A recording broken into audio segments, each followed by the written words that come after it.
I spent more than 20 years keeping thousands of trucks moving on time. But it took one spoiled new CEO, exactly one morning, to shove an entire logistics empire toward the cliff. He thought firing me meant cutting loose one outdated long-term employee. What he did not understand was that the thing he had just thrown out the door was not an employee. It was the last safety pin holding the whole system together. My name is Judy.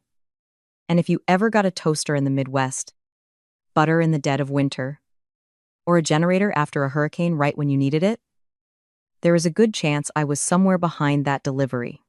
For 22 years at Arcadia Freight Systems, I did not sit in a glass corner office, wear power dresses, or lead meetings about vision. I sat in a cubicle that smelled like old coffee, printer toner, and paper, buried under bills of lading, contracts, handwritten notes, and phone calls nobody else wanted to take. My title was Contract Renewal Specialist. But the truth was simpler. I was the pulse keeper. I knew which port would jam before the news even mentioned a slowdown. I knew which carriers padded mileage. I knew which drivers would run through a blizzard because they still owed me a favor from 2008. I did not need to be liked. I needed the machine to move. Under Altman Henderson, things were harsh. But they still made sense. He could be rude, bitter, and mean as a snake. But he understood diesel prices, delay penalties, and what one late truck could do to 10 connected contracts. We had a cold kind of respect between us. I kept the freight moving, and he kept the checks clearing. That was enough. I thought I could do that job until retirement. I was wrong. Every office disaster begins the same way the people who understand the system leave. And the people who understand PowerPoint walk in believing they were born to lead. When Henderson retired to Tuscany, the company did not just change leaders. It changed its soul. Travis Henderson, his son, arrived like an MBA ad in human form, teeth too white. A suit worth more than my car. And the smell of sandalwood, mixed with completely unearned confidence.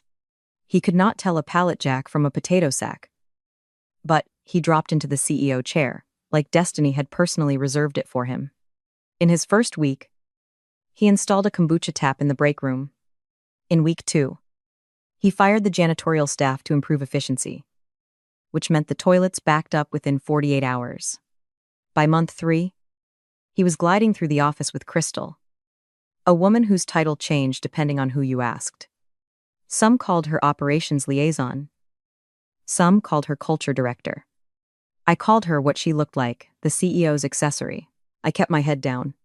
I had survived 3 recessions, a pandemic, and a cyber attack that forced me to route trucks with a paper map and a payphone. I figured one overstyled executive child could not shake me. I was wrong about that too. Travis did not like people like me. To him, I was legacy, analog, stale, difficult. A middle-aged woman in a cardigan who still believed in picking up the phone and yelling at the right person until the problem got fixed, instead of sending Slack messages with cheerful little emojis. To me, Travis was the chrome ornament on the front of a truck shiny. Fragile and useless. The second you actually hit something. Our conflict did not arrive as an explosion.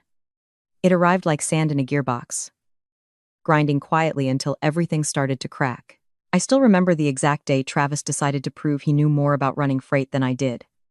It was a Tuesday, and I had been on the phone with Big Sal from the Gulf Coast Stevedores Union for 4 straight hours. Men like Sal do not negotiate with coffee and slide decks. They negotiate with pressure, memory, and the constant implication that they can smell weakness through the line. I was trying to turn a 2% rate hike into a 5-year agreement that would keep our Gulf shipping lanes alive. That contract alone was worth tens of millions to Arcadia. Right in the middle of it, Travis walked past my desk with Crystal clicking behind him in designer heels. He did not even stop. He just tossed the words over his shoulder. Judy, we need to talk about your desk. It's cluttered. Bad optics for investors. I looked down at my desk. Bills of lading. Hodnuts. Legal pads. Manifests. Carrier codes. To an outsider, it looked messy. To me, it was the nervous system of the company. I covered the receiver and told him, I'm in the middle of the Gulf Coast renewal. If I clean this desk right now, you lose New Orleans. Travis turned back and gave me the same smile people use on elderly relatives they think are confused. We have software for that now. Judy. Move it to the cloud. And lose the paper. It's 2024. Then he kept walking. And Crystal giggled like she had just been rewarded for making the right kind of noise. I went back to Sal, swallowed my anger, and finished the deal. I saved that contract. I saved the lane. Arcadia made $40 million off it over the next quarter. Did I get a thank you? No. I got an HR email about the clean desk policy. I did not strike back then. I just remembered. In offices, stupid people usually dig their own grave. All you need to do is remember where they left the shovel. Things escalated in peak season. When logistics stops being a job and turns into a war of attrition, Halloween inventory, Thanksgiving food, Christmas junk, Asian imports, temperature-sensitive pharmaceuticals, frozen cargo. All of it stacked on top of itself like a highway pileup. I was working 12-hour days, surviving on ibuprofen, weak coffee, and the kind of resentment that gets refined over decades. Then an email hit my inbox with a subject line that sounded like it had been written by someone who had never touched a real shipment in their life. Mandatory attendance celebrating visionary leadership. In plain English, it meant Travis's birthday party. The event was scheduled for Saturday night at the Henderson estate, on the busiest Saturday of the month. I was supposed to be personally monitoring customs clearance on a large pharmaceutical shipment that needed active temperature control. If it got delayed, the cargo spoiled. If the cargo spoiled, the insurance claims exploded. The client panicked, and the company bled money. I looked at the invitation printed on heavy cardstock with gold embossing that probably cost more than my grocery budget for the week. And I replied the only way a professional should. I wished Travis an early happy birthday. I explained I could not attend because I had to oversee the pharma clearance in real time. No attitude. No insult. No rebellion. Just a polite message from someone who still remembered that freight companies survive because freight arrives, not because executives get toasted beside a pool. I thought that would be the end of it. That was my mistake. In companies like that, the thing that lights the fuse is rarely workload. It is ego. The next morning, the whole office felt wrong. Too quiet. Too still. People looked at me and then looked away. I sat down, sipped my stale coffee, and felt it before it happened. Somebody had already decided that choosing responsibility over worship was going to be treated like treason. I tried logging in, and the screen flashed, access denied. I entered my password again. Sama result. I was reaching for the phone to call IT when I heard the click of Crystal's heels, the squeak of Travis's expensive shoes, and the heavier steps of two security guards who looked like they would rather be anywhere else. Travis stopped at my desk without smiling. He smoothed his bright red tie, the kind of tie men wear when they want to cosplay authority. We're moving toward a more agile leadership structure, he said. Your refusal to integrate with team culture was the final straw. Crystal jumped in with that sharp little voice of hers. We need people who vibrate on our frequency. I looked at both of them, then at the guards. You're firing me, I said flatly. Because I'm working this Saturday instead of watching you drink overpriced vodka at your birthday party. Travis did not deny it. He just renamed it Culture Fit. I reminded him that I handled contracts for more than 3,000 vendors and served as the authorized signatory for the Port of Los Angeles, Teamsters Local 404, and the Cross-Border Customs Alliance. I told him those relationships did not transfer to the cloud. He laughed anyway. Everyone is replaceable.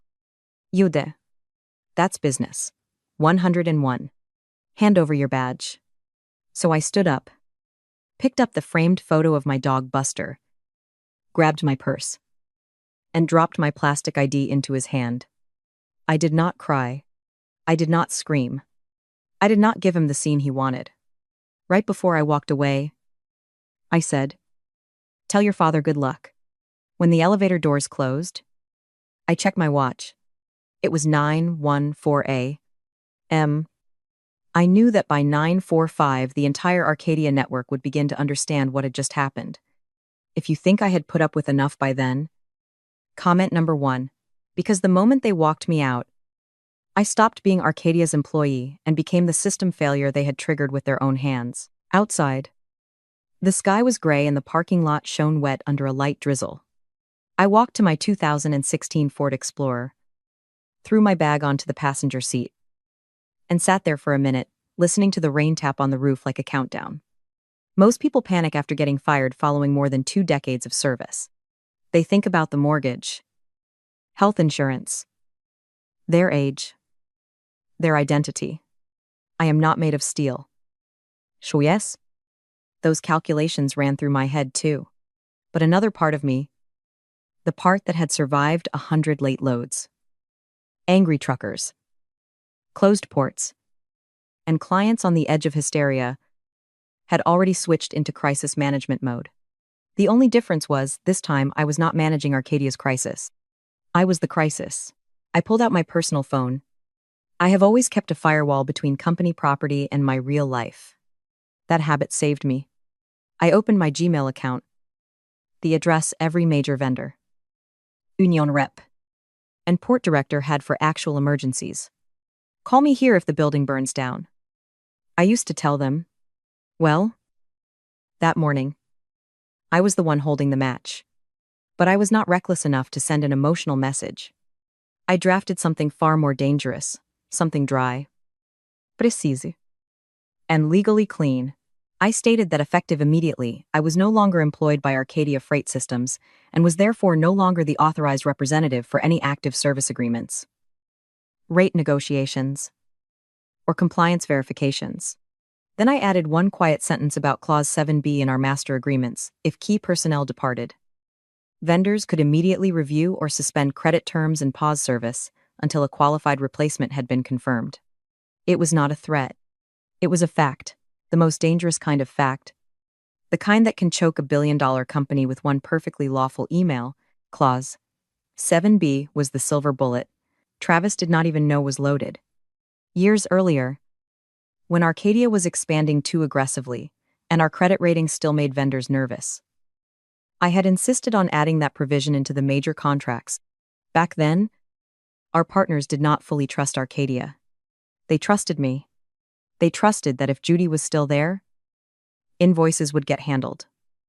Clearances would be accurate. Drivers would not be stranded at yards. And nobody would be told to haul hazardous freight with half the right paperwork. Clause 7B did not protect the company. It protected the trust I had built over years of doing the work properly. And that morning, that trust walked out of the building with me. I started sending emails in alphabetical order. Allied Trucking Consortium, Bayonne Port Authority, Canadian Border Services Brokerage. Every click was quiet, almost soothing. But I knew each one was costing Arcadia more than any executive lunch ever could. About 20 minutes in, my phone buzzed. Big Sal. His voice sounded like gravel poured into a blender. Judy. What the hell is this? Your email says you're out. And your work address is bouncing back user unknown. I told him the truth. I got fired for being the wrong culture fit. Sal let out a rough laugh. Then he asked who was signing off on the chemical load that night. Who was handling the hazmat code? Who was guaranteeing the clearance? I said maybe Travis. Maybe Crystal. Crystal vibrates on a high frequency. Sal. I'm sure she can vibrate the hazmat paperwork through the system. Sal cursed. Then got serious fast. If you ain't signing it, my boys don't move. I answered with 2 words. Clause 7B. He answered the same way. Clause 7B. And just like that, the first domino fell. I had not broken the system. I had only informed the people who mattered that management had ripped out the main support beam and expected the roof to keep standing anyway. I drove to the depot, a diner a few miles from the office where truckers stopped. Coffee burned in old metal pots. And every table looked like it had seen a fistfight at some point in its life. Perfect. I needed Wi-Fi, caffeine, and enough distance that nobody could drag me back into that building wrapped in fake remorse. Marge, the waitress, poured my coffee without asking and pointed me toward the password taped under the register. I opened my laptop, and my phone started shaking nonstop. Swift Logistics Dispatch.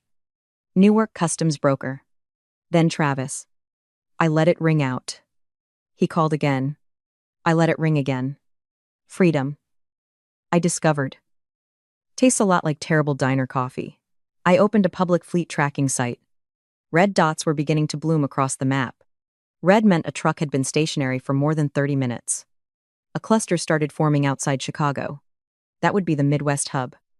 The secure yard there used weekly access codes, and I was the one who texted the new code to drivers every Monday. That week, there had also been a manual security reset. I never got to do it before they fired me.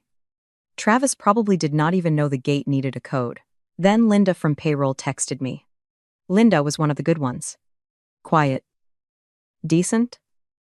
And always aware of what was happening behind the doors. Nobody talked about.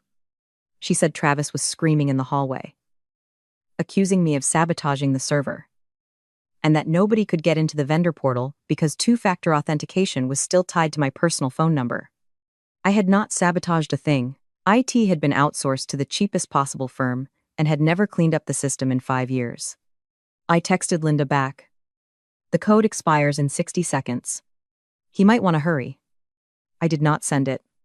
I just drank my coffee and watched the operation begin to freeze the way a body goes into shock to protect what little is still worth saving. By lunchtime, Crystal finally called. I almost ignored her. But curiosity is a vice. And I have never pretended to be holy. I answered with the calm voice of a woman who was absolutely not sitting in a diner, watching her former company collapse in real time. Crystal was nearly shrieking. Drivers were trapped at gates. People were calling the police. The server kept demanding a code. The system was locked. I had to give them the password. I told her gently that I did not have a password. It was two-factor authentication. A security protocol. She screamed for the code anyway. I said it plainly, I'm a civilian now. Sharing security credentials with unauthorized personnel is illegal. I'm not going to jail for a company that fired me. Then Travis took the phone. For the first time, I could hear genuine panic cracking through his arrogance. He threatened to sue me for corporate sabotage.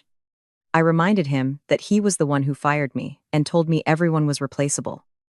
So surely his agile leadership team could figure out how to call the IT emergency line. I even helpfully mentioned it cost $5,000 a minute and might take 24 hours. He exploded. He shouted that 400 tons of frozen seafood in Miami would rot. I asked him, very calmly, whether he had renewed the fuel cards for the reefer units, because those expired on the 15th, and that day was the 16th. I usually handled those renewals manually because the Florida automation glitched every month. I heard something slam on his end. Probably a desk? Maybe his ego. In that moment, I did not feel triumphant because Travis was suffering. I felt the same thing I had always known when idiots are put in charge. They do not just lose money. They endanger cargo, drivers, and everyone unlucky enough to be tied to their vanity project. And I was not going to save the dignity of a man who had personally lit the fuse in a warehouse full of explosives. As angry as I was, I still had lines I would not cross. I was not about to let drivers sit stranded for no reason or let seafood rot because some executive child had learned leadership from podcasts. The second I hung up on Travis, I texted Mike at the Miami cold storage yard. I told him to let the drivers decouple the reefers, plug them into shore power, and bill it against the emergency contingency account I had created 3 years earlier. Mike replied almost instantly, "Copy that. Mama Bear, the shrimp won't die. But the trucks ain't leaving." I smiled. People who do the real work understand each other without needing speeches. I was not saving Arcadia. I was protecting the innocents trapped inside its collapse. Then I thought about the next move. Sitting in a diner watching red dots spread across a tracking map was satisfying. But it was still reactive. I needed to get ahead of this. And if Arcadia was bleeding out, there was a predator out there ready to put pressure on the wound and claim the heart. That predator was Marcus Thorne at Global Logistics Corp. Our biggest rival. Marcus had tried to recruit me for years. I had always said no out of loyalty to Old Man Henderson. But loyalty is a two-way street. And Travis had just run a bulldozer over Arcadia's side of it. So I called Marcus. He answered on the second ring. Voice smooth as expensive whiskey. I said one sentence. I'm free. He paused. Then asked where I was. I told him the depot on Route 9. He told me to stay there because he was sending a car and we were going to discuss the future. If you're still with me at this point, like this video?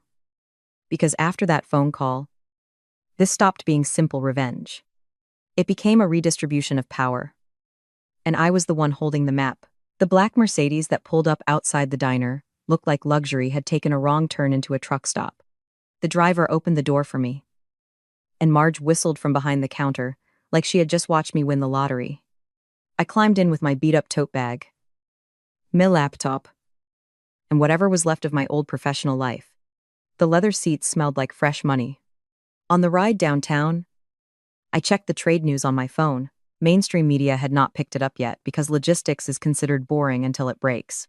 But the industry blogs were already on fire. Arcadia reporting major outage, ports gridlocked, drivers refusing loads. And one headline essentially asking who Judy Miller was and why freight stopped moving without her. I laughed out loud. In the weirdest little corner of the internet, I was trending. Marcus was waiting for me at Obsidian, a steakhouse where even the water felt overpriced on principle. He looked exactly like the kind of man who would thrive in competitive freight silver at the temples. A perfect suit. And eyes that calculated margins in real time. He shook my hand and said I looked energized. I told him I looked like a woman who had just been fired. No point wasting time. Marcus already knew Arcadia was in freefall because his dispatch teams had seen a sudden flood of dumped loads hitting the open board. He asked the right question: why were drivers parking instead of simply switching instructions? I told him because they did not trust anyone left at Arcadia to protect them. I was not a mid-level manager. No matter what the org chart said, I was the living insurance policy. When I disappeared, every smart person in that network did the same survival math at once. Marcus listened carefully, and I could see it in his face. For the first time in a long time, someone was looking at me, not like an aging paper pusher in a cardigan, but like the person holding the key to an entire logistics empire. Marcus started the way. Men like Marcus always start bigger salary, better title, nicer office. I cut him off. I did not need another expensive chair to die quietly in. I told him what I wanted was not a job. I wanted autonomy.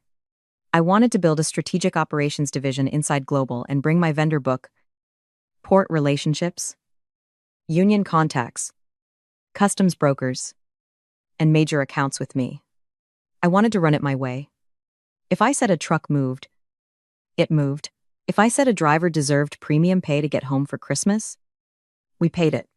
No director of vibes. No executive children, with no yard experience trying to lecture me on innovation. Marcus listened, tapped his finger on the table, and asked if I understood what I was demanding. I told him I did. I was not asking for a small department. I was offering him an empire with its doors already unlocked. Arcadia was bleeding out. By morning, Walmart, Target, Amazon, and every major client with common sense would be looking for lifeboats. I could be that lifeboat. But I did not row by committee. I steered with authority. At last, Marcus smiled. And it was the kind of smile sharks reserve for blood in warm water. He agreed in principle and said I needed to bring Los Angeles and the other key lanes with me immediately. I told him that could be done. Just put the contract in front of me. Sitting across from him, I felt something stranger than satisfaction. I felt seen. Not appreciated for being loyal or hardworking, but valued for what I actually was, the person who knew how to keep billions in freight, labor, customs, and timing from collapsing into chaos. There is a difference between being tolerated for years and finally being priced correctly. That lunch was the first time in my career I felt that difference in full. While Marcus's people worked on the paperwork, my phone vibrated with an alert that made my stomach drop. Department of Transportation incident notice. Arcadia Freight Vehicle 404 involved in a multi-car pileup on I-80 with a hazardous materials spill.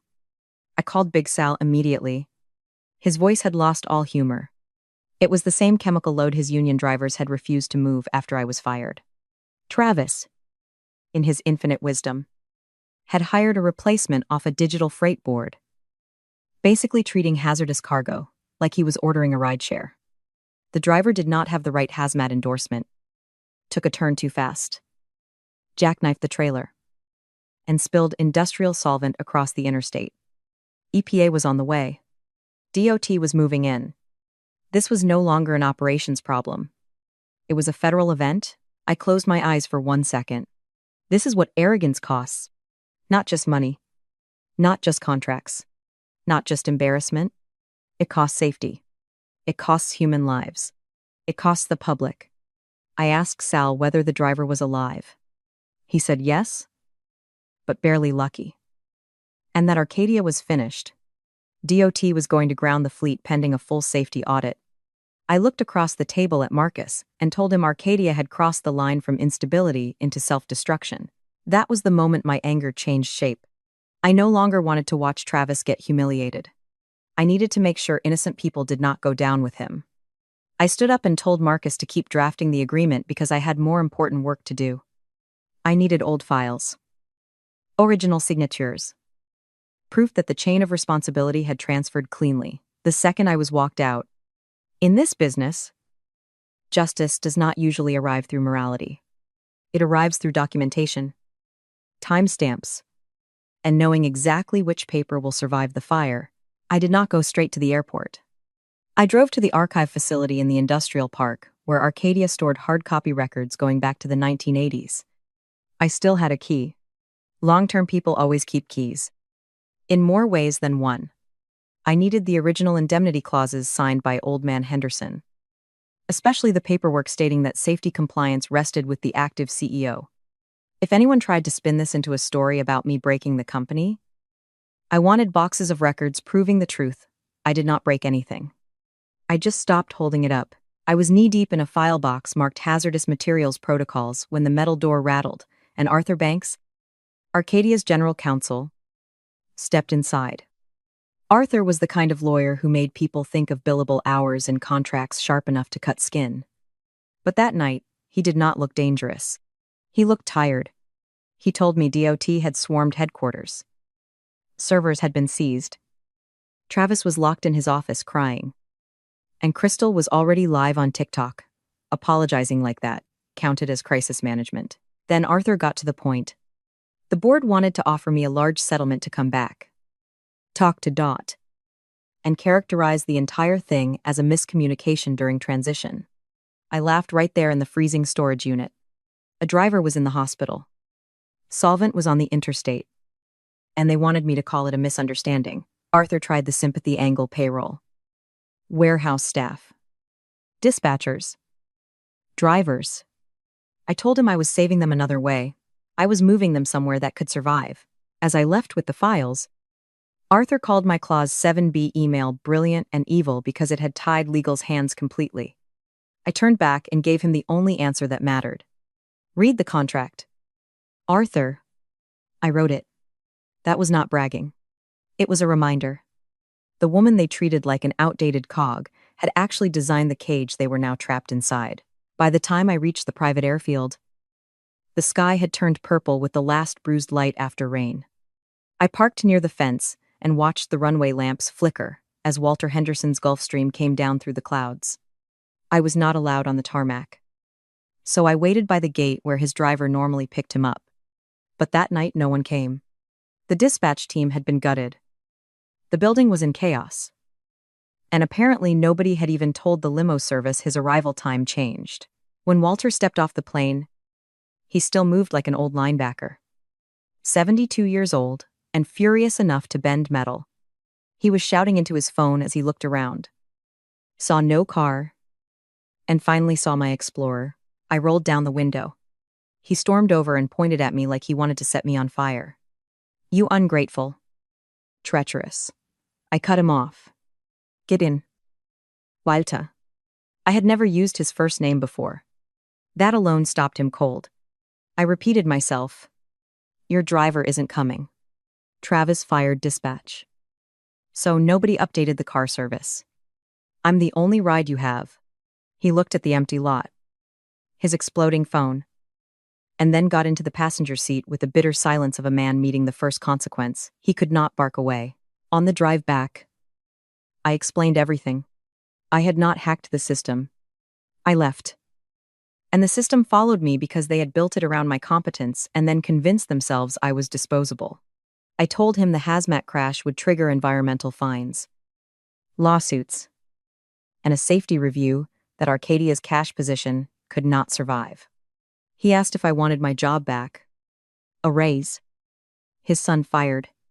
I told him no. I was done patching his family's mistakes. Then I gave him the real blow. I had already begun transferring the supply chain to global. Walter did not yell after that. He just let out a dry, terrible laugh, like a man finally reading the true invoice for losing the only person he should never have tested. After I dropped Walter at the back entrance of headquarters, I went straight back to Marcus and signed. The contract was thick, dense with the kind of clauses that make ordinary people's eyes glaze over. But to me it was cleaner than any vision speech I had heard in years. Marcus had waived the non-compete, added the autonomy language I demanded, and placed me in direct reporting line to him and the board. When I picked up the pen, I knew I was not just accepting a new role. I was signing the death certificate for half my old life. But sometimes saving a network means letting the old shell die. I signed Judith Miller, Senior Vice President of Strategic Operations. Then I asked for a phone and went to work. I called the Port of Los Angeles and authorized manifest transfers under Global's code. I called the Midwest Trucking Consortium and told them to rebill Global if they wanted to be paid that week. I called customs brokers, port authorities, warehouse operators, and carrier managers who knew me better than they knew a single executive at Arcadia. I did not need to persuade them much. People do not follow logos when things get ugly. They follow the person who gets the work done right. That is one of the cruelest truths in corporate life. By 8 that evening, I had moved roughly 60% of Arcadia's active volume to global. Linda texted that Walter had fired Travis and security had dragged him out while he cried. I thought I would feel more satisfaction than I did. The witch was dead. But the house had already burned down. What I felt instead was clarity. Arcadia had never really been run by the names on its website. It had been kept alive by people like me, Linda, the yard supervisors, and the drivers. That night, for the first time, another company paid the proper price for that truth. Even after joining Global, I went back to Arcadia that night. Not because I missed it, but because some endings need to be witnessed. The building that had once buzzed with bad coffee, forklifts, and phone calls now felt like an abandoned mall. Police tape still marked off the area connected to the hazmat mess. The lobby sat dark and hollow. I passed Travis's office on the way up. The door was open. Papers everywhere. Kombucha spilled into the carpet. Broken glass on the floor. It was exactly what you would expect from him. Even his collapse was messy, useless, and sticky. Walter sat alone in the boardroom with an open bottle of scotch in front of him. He had aged 10 years in one day. When I walked in, he did not waste time. He said I had taken everything. I told him I had only taken the people who wanted to survive. He muttered that Global stock was up after hours, while Arcadia had become effectively unpriceable. Then he told me he had fired Travis. Cut him off. Thrown him out. I answered the only way honesty allowed. Good. Too late. Walter had offered me the COO role in the car as if a bigger title could repair 20 years of being treated like a wrench you only notice when it is gone. I turned him down again. But before I left, I made one thing absolutely clear: he was not to touch payroll, severance, or any money still owed to Linda. The warehouse teams, dispatch, and the drivers. I told him if I heard one paycheck bounced, I would take every remaining competent employee to Global and leave him with nothing but the empty shell. That time, Walter did not argue. He looked at me for a long moment and said I was the best he had ever had. I answered, I know. Not out of vanity. Just fact. In moments like that, truth lands colder than any insult ever could. I thought that should have been enough. But Travis still had one last stupid fire to start. Later that night, I drove past the Omni, a trendy bar where people with collapsing egos go to look for witnesses before they accept reality.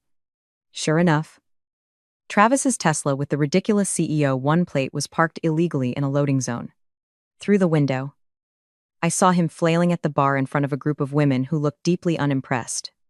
Crystal was there too. But not beside him. She was locked into her phone. Then my Instagram notifications lit up with a post from her sad selfie. Soft filter. Caption about cutting toxic people out of your life to protect your peace. I laughed in the dark of my car. The ship was not even fully underwater, and the rats were already posting breakup philosophy. Then Linda called. Voice low and nervous. She said Travis had sent a company-wide email and somebody needed me to see it. She forwarded it to my personal Gmail. I opened it. It was a deranged manifesto in all caps fragments calling me a bitter old cat lady. Accusing me of sabotage, theft, and betrayal while declaring himself the victim and the future of the company. But the best part was the attachment. Instead of whatever evidence he thought he was sending, Travis had attached the budget for Project Vibes. I opened the spreadsheet. It was not a culture budget. It was a map of shell company payments, funding retreats, cosmetic expenses, luxury indulgences, and Crystal's lifestyle on company money. Worse. Once I traced a few lines, I realized some of it touched the pension fund. That was the moment this story stopped being about incompetence and crossed cleanly into felony territory. I forwarded the whole thing to Arthur with one line. You may want to call the FBI before they call you. Sometimes justice does not arrive through a speech. Sometimes it arrives because a fool is too arrogant to double-check his attachment. About 10 minutes later, red and blue lights flashed in my mirror. But they were not for me. 2 police cruisers pulled up outside the Omni. Officers went in. And then Travis came out in handcuffs. Still yelling, I'm the CEO. Like job titles came with immunity from criminal law. I sat there in the dark and whispered, No. Travis, you're a liability. It should have been the perfect ending. But life almost never gives clean endings. When I got home, Walter called. His voice sounded shattered. Arthur had confirmed the embezzlement ran into the millions. And the worst part was that money tied to the pension fund for drivers and long-term employees had been touched. That was the point where my anger hit my conscience head-on. I wanted Travis destroyed. I did not want the people who drove through snowstorms and spent their whole working lives carrying the company on their backs to lose retirement because of him. Walter begged me to help structure a deal through Global that would absorb the pension liability. From a pure business standpoint, it was insanity. Millions in cost. Messy books. Reputational risk. Dead assets. Bad debt. But I thought about Big Sal. I thought about older drivers. I thought about Marge and her husband who had hauled for us for 30 years. So I gave Walter terms. He would sell the entire Arcadia brand. Assets. Fleet. Warehouses. And pension liabilities to Global for $1. $1. Not because Arcadia was cheap, because at that point it was worth less than zero. Walter was silent for a long time. And then he accepted. That was the moment I understood the full shape of what I was doing. I was not just toppling a dynasty. I was deciding who would still have a retirement check when the smoke cleared. 3 weeks later, I sat in my new office at Global, behind a glass wall overlooking the harbor. Containers that used to wear Arcadia blue were now covered with Global stickers. The press called it the acquisition of the decade. Forbes called me the Iron Lady of Logistics. I hated that name. But my mother framed the article anyway. Walter was in Tuscany and had sent me a case of wine I had not opened. Crystal, according to rumor, was cooperating with prosecutors for immunity while launching a podcast about surviving toxic workplaces. I subscribed just for the laugh. Travis was out on bail, waiting for trial. Reduced from CEO to a moving legal note. Most importantly, the drivers kept their pensions. Big Sal sent me a bouquet so large it needed a forklift to get it upstairs. The card read, When the boss says roll, we roll. I sat at my desk with 3 clean monitors and no piles of paper. The irony was not lost on me. Now, I really did have a sleek digital system, but this time it worked because the people building it understood that technology does not replace competence. It only amplifies the right person. One day, my assistant Leo dropped a pink envelope from the correctional facility onto my desk. It was from Travis. He wrote that I was just a cog, and always would be. That I would spend my life trapped in a cubicle. I read it, walked to the shredder, and turned the whole thing into pink confetti. Right then, Marcus called. A ship was stuck in the Suez Canal, and he needed a reroute plan. I put on my headset, pulled the map onto the screen, and smiled. The machine was asking for me again. The difference now was simple. Nobody was telling me to stay quiet while I fixed it. If you enjoy office revenge stories, corporate takedowns, and arrogant bosses getting crushed by the very systems they never understood, we subscribe to the channel so you do not miss the next one.